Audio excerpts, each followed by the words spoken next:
Have you ever had that day when you're just trying so hard to get your suspension done on either your truck, your car, maybe your quad, and you just can't get the pieces separated? You're banging on it, you're doing everything correctly, but it still just won't come out. Like a tie rod, for example. That little end piece that's sticking through the other piece just won't disconnect, even though you tore the bolt off.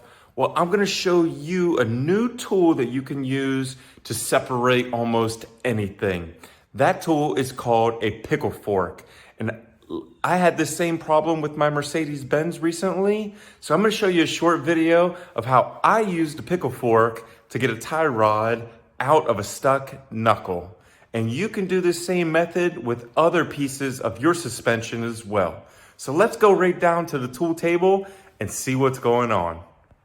Welcome to Servant Creations. I'm your host, and today we're going to be working at the tool table to teach you all kinds of new tools. We're going to be going through your basic, intermediate, and expert tool class. I've got a playlist for each, so you can fit right into your level. Now let's get started and see what's going on.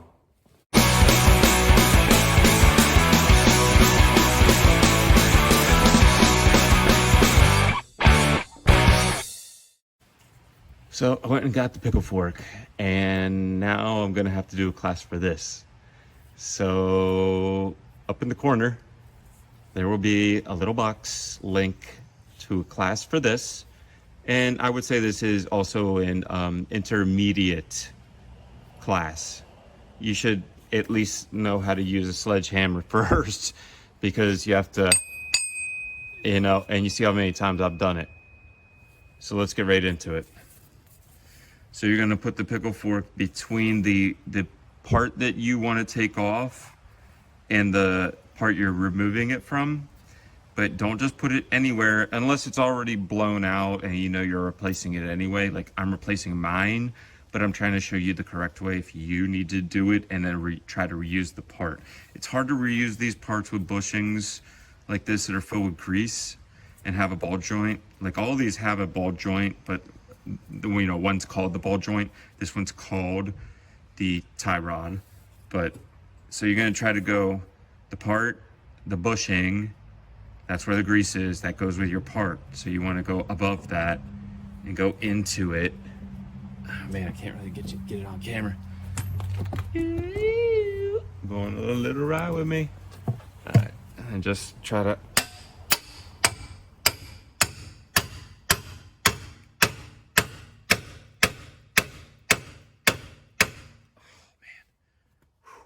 this one is really being a pain. So whatever grease was in there just squished out, because the pickle fork can only go so far and it's gonna ruin the piece anyway. And it is so stuck in there because I sprayed it with the brake free. Remember to spray your stuff down. Make it easier on you. I get a little sand, like toothbrush.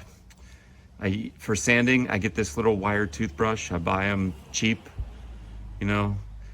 anywhere, Walmart, Harbor Freight, AutoZone, cheap. Brush off the screw, the nut. This thing is called the nut, and then squirt the stuff on it. But that one was on there so hard I can't even break it off. Oh,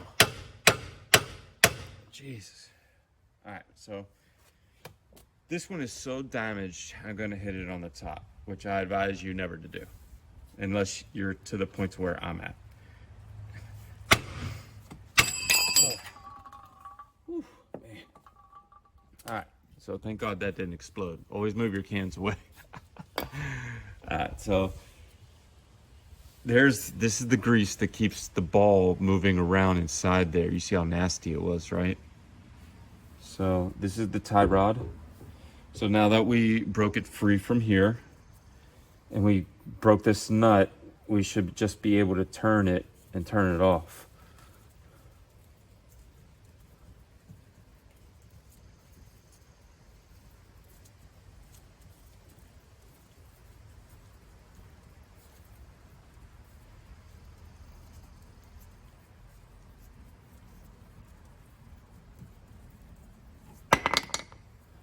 And there it is.